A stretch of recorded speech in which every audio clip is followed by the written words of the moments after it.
دوستو آج کی ویڈیو میں ہم آپ کو حضرت سلطان باہو کی لائف سٹوری سنائیں گے۔ حضرت سلطان باہو کون ہے، آباء و اجداد کا تعلق کس خاندان سے ہے، والد والدہ کیا کام کرتے تھے، حضرت سلطان باہو کتنے پڑھے لکھے تھے اور یہ بیعت کس سے ہوئے، آپ دکھنے میں کیسے نظر آتے تھے، کتنی شادیاں کیں، بچے کتنے ہوئے، ان کے مشہور خلیفہ کون ہیں، وفات کیسے ہوئی اور وفات کے بعد ان کا جسم 2 مرتبہ قبر سے کیوں نکالا گیا، جب ان کی قبر کشائی کی گئی تو ان کا جسم مبارک کیسا تھا۔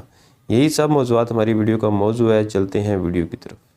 خاندان: سلطان العارفین حضرت سلطان باہو کا خاندان بھی ایوانوں سے تھا جو مالکان کالا باغ تھے۔ آپ کا خاندان ملک سون کے رؤسا میں شمار ہوتا تھا جو کہ سلطنت دہلی کے دربار سے منسلک تھا، اور اس خاندان کے بیشتر لوگ پشت در پشت ریاست کے منصبدار چلے آ رہے تھے۔ والد: آپ کے والد ماجد کا نام بازید محمد تھا۔ کئی تذکرہ نگاروں نے ان کا نام بازید بتایا ہے۔ آپ کے والد ماجد نیک صالح، پابند شرع، حافظ قرآن اور ایک کامل فقیہ تھے۔ علاقے کے لوگ ان کی نہایت عزت و تکریم کرتے تھے۔ حضرت بازید بھی منصبدار تھے اور پورے علاقے میں اپنی شجاعت کی بدولت معروف حیثیت رکھتے تھے۔ شہاب الدین شاہ جہاں آپ کی بہت عزت و تکریم کرتا تھا اور آپ کی بے پناہ خدمات کے سلسلے میں اس نے شور کوٹ ضلع جنگ میں ایک سالم گاؤں کہرگان بطور انعام آپ کو دے دیا تھا۔ سرکار کی جانب سے آپ کو 50,000 بیگھے زمین اور چند آباد کنویں بطور جاگیر عنایت کیے تھے۔ والدہ: حضرت سلطان باہو کی والدہ ماجدہ حضرت بی بی راستی کا شمار اپنے دور کی نہایت عابدہ خواتین میں ہوتا تھا۔ اولاد کی طلب نے بازید کو وسط عمر میں نکاح پر مجبور کر دیا۔ ولادت: شور کوٹ میں قیام کے کچھ عرصہ بعد ہی حضرت بازید محمد کے ہاں حضرت سلطان باہو کی ولادت ہوئی۔ آپ کی تاریخ پیدائش کے بارے میں مختلف روایات ہیں، مگر صحیح روایت یہی ہے کہ آپ مغل فرمانرواں شاہ جہاں کے عہد حکومت میں 1039 ہجری میں پیدا ہوئے۔ تعلیم و تربیت: حضرت سلطان باہو کی اپنی تصانیف سے یہ بات ظاہر ہوتی ہے کہ آپ نے ظاہراً کسی بھی استاد سے علوم ظاہری کی تعلیم حاصل نہیں کی۔ آپ مادر زاد ولی تھے اور آپ قرآن، حدیث، فقہ پر مکمل عبور رکھتے تھے۔ ان جملہ علوم پر آپ کی دسترس کا ثبوت خود آپ کی تصانیف ہے۔ آپ نے روحانی طور پر حضور نبی کریم سے فیض حاصل کیا۔ اس بارے میں آپ نے اپنی تصانیف میں جا بجا طور پر اظہار کیا ہے کہ میں نے علم لدنی کی تعلیم محض اللہ اور حضور نبی کریم سے حاصل کی ہے۔ اس بارے میں آپ فرماتے ہیں کہ مجھے ظاہری علم حاصل نہیں تھا، لیکن واردات غیبی کے باعث مجھے علم باطن کی فتوحات بے شمار حاصل تھی کہ انہیں بیان کرنے کے لیے کئی دفتر درکار ہیں۔ بیعت حضور نبی کریم: عین الفقر میں ہے کہ آپ ایک مرتبہ شور کوٹ کے گردنواں میں ایک ٹیلے پر کھڑے تھے کہ اچانک ایک نورانی صورت گھڑ سوار تشریف لائے اور آپ کا ہاتھ پکڑ کر اپنے ساتھ گھوڑے پر سوار کیا۔ آپ نے ان سے دریافت کیا آپ کون ہیں اور مجھے کہاں لے جا رہے ہیں؟ انہوں نے کہا کہ میں علی بن ابی طالب ہوں اور تمہیں حضور نبی کریم صلی اللہ علیہ وسلم کی محفل میں لے جا رہا ہوں۔ آپ فرماتے ہیں میں نے اس وقت اپنے آپ کو حضور نبی کریم کی مجلس میں موجود پایا جس میں خلفائے راشدین اور اہل بیت موجود تھے۔ اس نورانی محفل میں سب سے پہلے مجھے سیدنا ابو بکر صدیق نے فیضیاب کیا اور تشریف لے گئے۔ اس کے بعد سیدنا عمر فاروق اور پھر سیدنا عثمان نے فیضیاب کیا اور تشریف لے گئے۔ اس کے بعد اہل بیت اطہار نے فیضیاب کیا اور تشریف لے گئے۔ اس کے بعد فقط حضرت علی مرتضیٰ اور حضرت محمد رہ گئے۔ تھوڑی دیر کے بعد حضرت محمد مصطفیٰ نے اپنے دونوں بازوؤں کو پھیلاتے ہوئے ارشاد فرمایا کہ میرے ہاتھ پکڑو۔ پھر مجھے بیعت فرمایا اور تلقین کی خلق خدا سے محبت کرنا کیونکہ یہ حکم سروری ہے۔ سلطان باہو لکھتے ہیں اس بیعت کے بعد مجھ پر تمام راز کھل گئے۔ وہ کون سے راز تھے؟ اگر آپ اس کے بارے میں جانتے ہیں تو کمنٹ میں ہمیں ضرور بتائیے گا۔ حلیہ: مناقب سلطانی میں حضرت سلطان باہو کا حلیہ مبارک یوں تعیر ہوا ہے۔ حضرت سلطان العارفین کا سر مبارک متوسط درجے کا گول تھا، نہ بہت بڑا نہ چھوٹا۔ آپ کی عادت تھی کہ سر کے بال منڈوا دیا کرتے تھے۔ آپ کی پیشانی فراخ تھی، پلکیں اور بھویں گھنی اور موٹی موٹی تھیں، آنکھیں سیاہ اور سفید، سرخی ان میں نمایاں تھی اور دیکھنے میں جلال پیش کرتی تھی۔ آپ کی ناک بلند، خوبصورت اور ستواں تھی، چہرہ مبارک پر گوشت نہ ہونے کے برابر تھا۔ آپ کی داڑھی مبارک بہت گھنی تھی جس سے چہرے مبارک پر ایک نورانی ہالہ بنا رہتا تھا۔ آپ بالوں میں 32 برس کی عمر کے بعد مہندی لگانے لگے، حالانکہ بال کثرت سے سفید نہ تھے۔ آپ کے بازوؤں کی انگلیاں لمبی اور مضبوط تھیں، جس سے آپ کے دراز قد ہونے کا اندازہ ہوتا ہے۔ آپ کا سینہ مبارک فراخ اور خوبصورت تھا۔ آپ کے سینے مبارک پر بکثرت بال تھے، جس سے مردانگی کا بخوبی اظہار ہوتا ہے۔ حضرت سلطان باہو کی ازواج۔ نمبر 1، سلطان العارفین حضرت سلطان باہو کی ازواج کی تعداد 4 ہے۔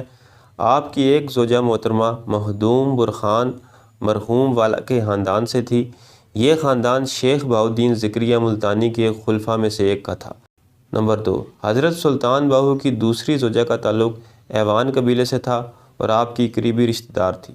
حضرت سلطان باہو کی تیسری زوجہ کا تعلق بھی ایوان قبیلے سے تھا اور وہ بھی آپ کی رشتہ دار تھی۔ نمبر 4، حضرت سلطان باہو کی چوتھی بیوی ایک ہندو ساہوکار کی بیٹی تھی۔ اولاد: حضرت سلطان العارفین کے 8 صاحبزادے تھے۔ آپ کی اولاد پاک اولیاء کاملین اور صاحب نظر گزری ہے۔ یہی وجہ ہے کہ آج تک آپ کی اولاد مزار مبارک کی سجادہ نشین چلی آ رہی ہے۔ آپ کی اولاد بالترتیب اس طرح ہے۔ نمبر 1، حضرت سلطان نور محمد۔ نمبر 2، حضرت سلطان ولی محمد۔ نمبر 3، حضرت سلطان لطیف محمد۔ نمبر 4، حضرت سلطان صالح محمد۔ نمبر 5، حضرت سلطان اسحاق محمد۔ نمبر 6، حضرت سلطان فتح محمد۔ نمبر 7، حضرت سلطان محمد شریف۔ نمبر 8، حضرت سلطان حیات محمد۔ نوٹ: حضرت سلطان حیات محمد کم سنی میں ہی رحلت فرما گئے تھے۔ خلفاء: حضرت سلطان باہو نے اپنے جن مریدین کو خلافت عطا فرمائی، ان میں چند ایک قابل ذکر حضرات یہ ہیں: حضرت مومن شاہ گیلانی، حضرت سلطان نورنگ، حضرت ملا معائی بلوچستان، حضرت شیر محمدی۔ وصال مبارک: سلطان العارفین حضرت سلطان باہو نے جمادی الثانی 1106 ہجری بمطابق 1391 بروز جمعرات اورنگزیب عالمگیر کے دور حکومت میں 63 سال کی عمر میں اس دار فانی سے کوچ فرمایا۔ آپ کو شور کوٹ کے قریب درہ چناب کے کنارے قلعہ مہرگان میں دفن کیا گیا۔ یہ آپ کا پہلا مزار مبارک تھا، جہاں پر آپ نے تقریباً 70 برس تک آرام فرمایا۔ جب قلعہ مہرگان جھنڈا سنگھ اور گنڈا سنگھ کے قبضے میں آیا تو حضرت شیخ سلطان محمد حسین، جو حضرت سلطان العارفین کے پوتے اور حضرت شیخ سلطان ولی محمد کے فرزند تھے، اپنے متقی پن کی وجہ سے یہاں سے ہجرت کر گئے۔ حضرت شیخ سلطان محمد حسین کی ہجرت کے بعد آپ کے مزار مبارک پر صرف چند ایک فقراء اور خادمین ہی رہ گئے۔ کچھ عرصہ کے بعد دریا میں طغیانی آئی، جس کی وجہ سے قلعے کو نقصان پہنچا اور پانی قلعے میں داخل ہو گیا۔ ان خادمین نے آپ کے دیگر خلفاء اور فقراء کے مزارات کے صندوق تو وہاں سے نکال لیے، لیکن آپ کا صندوق جستجو اور تلاش کے بعد بھی دریافت نہ ہو سکا۔ اس پریشان صورتحال میں حضرت سلطان باہو نے اپنے ایک مرید کو خواب میں حکم دیا کہ تم سب مطمئن رہو، کل صبح ایک شخص آئے گا، وہی آ کر ہمارا صندوق نکالے گا اور اس دوران دریا غلبہ نہ پا سکے گا۔ اس اشارے کے ملتے ہی مریدین کو تسلی ہوئی اور صبح کا بے صبری سے انتظار کرنے لگے۔ صبح ہوتے ہی ایک نقاب پوش شخص نمودار ہوا اور اس نے اس جگہ جہاں پر حضرت کے مریدین نے مٹی نکال رکھی تھی، بلا تعمل وہاں سے حضرت سلطان العارفین کا صندوق نکال لیا۔ یہ سب دیکھ کر ہزاروں لوگ اکٹھے ہو گئے اور آپ کی زیارت سے مشرف ہوئے۔ لوگوں نے دیکھا کہ آپ بادستور آرام فرما رہے ہیں اور آپ کی داڑھی مبارک سے غسل کے قطرے ٹپک رہے ہیں۔ جب صندوق کو کھولا گیا تو عجب خوشبو میلوں دور تک پھیل گئی اور حاضرین پر وجد کی کیفیت طاری ہو گئی۔ آپ کا صندوق مبارک ملنے کے بعد اب مریدین اس شش و پنج میں تھے کہ اب آپ کا صندوق مبارک کس جگہ دفن کیا جائے۔ دریا کی طغیانی سے صرف دریا کی غربی سمت جنگل ہی محفوظ تھا، جو کہ مویشیوں کی چراگاہ تھا۔ اس جنگل میں ایک حویلی موجود تھی جس کے بارے میں مشہور تھا کہ جو شخص اس حویلی میں قدم رکھے گا وہ بے ہوش ہو جائے گا، یہاں تک کہ مویشی بھی اس حویلی میں داخل ہوتے ہوئے گھبراتے تھے۔ آپ نے اس موقع پر اپنے ایک مرید کو اشارہ حکم دیا کہ اس چار دیواری کے اندر صندوق کو دفن کیا جائے۔ یوں آپ کا مزار مبارک 1180 ہجری میں تعمیر ہوا اور تقریباً 157 سال تک مرجع حلائق رہا اور ہزاروں متلاشیان حق اس سے فیضیاب ہوتے رہے۔ جھنڈا سنگھ اور گنڈا سنگھ جب شور کوٹ چھوڑ کر چلے گئے تو آپ کی اولاد پاک دوبارہ اس جگہ آ کر آباد ہوگی۔ دوبارہ مزار کی تعمیر کے تقریباً 157 سال بعد دریا میں پھر طغیانی آئی اور اس دفعہ دریا کا پانی پھر مزار پاک تک آن پہنچا۔ یہ 1336 ہجری کا واقعہ ہے اور اس زمانے میں حضرت سلطان نور احمد صاحب سجادہ نشین تھے۔ حضرت سلطان العارفین کے ارد گرد جتنے بھی خلفاء اور مریدین کے مزارات تھے ان کے صندوق صحیح سالم ملتے گئے، مگر حضرت سلطان العارفین کا صندوق مبارک ایک مرتبہ پھر نہ مل سکا۔ یہ سب دیکھ کر حاضرین کو بہت پریشانی ہوئی۔ بہرحال آپ کا صندوق تلاش کے بعد مل گیا۔ آپ کا صندوق دربار شریف کے مغربی گوشے میں 1 میل کے فاصلے پر ایک مزار شریف بنا کر اس میں دفن کیا گیا۔ 6 ماہ کے عرصے میں یہاں مسجد اور متعدد حجرات بنائے گئے جو کہ اب بھی موجود ہیں۔ یہ تھی آج کی ویڈیو، ملتے ہیں اگلی ویڈیو میں، تب تک اللہ حافظ۔